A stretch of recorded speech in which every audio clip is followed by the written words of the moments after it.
بسم اللہ الرحمن الرحیم۔ درس ترمذی شریف۔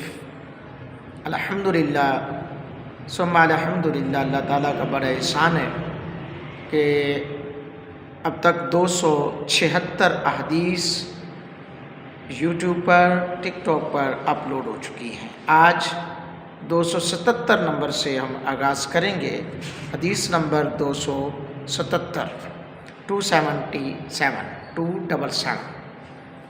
نماز سے فارغ ہونے کے بعد دائیں طرف یا بائیں طرف اٹھنا یا بیٹھنا یا منہ کرنا، اس حوالے سے کیا میرے آقا علیہ الصلوۃ والسلام کا معمول تھا اور کیا حکم ہے؟ سماعت فرمائیے۔ قبیصہ بن حلب اپنے والد کا یہ بیان نقل کرتے ہیں، نبی رحمت صلی اللہ علیہ وآلہ وصحبہ وسلم ہمیں نماز پڑھایا کرتے تھے تو آپ دونوں طرف سے اٹھ جایا کرتے تھے، کبھی دائیں طرف سے کبھی بائیں طرف سے۔ اللہ اکبر۔ امام ترمذی رحمۃ اللہ علیہ فرماتے ہیں کہ یہ حلب سے منقول حدیث حسن ہے۔ تو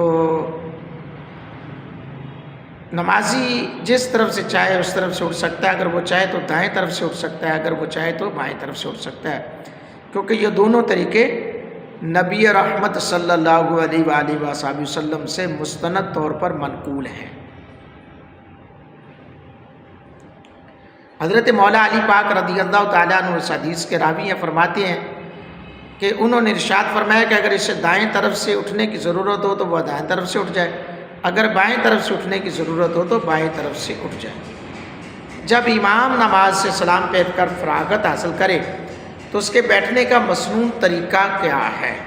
جب امام سلام پھیر کر نماز سے فارغ ہو، فراغت حاصل کرے تو اس کا مسنون طریقہ یہ ہے کہ وہ دائیں یا بائیں طرف چہرہ کر کے بیٹھ جائے، بیٹھ سکتا ہے۔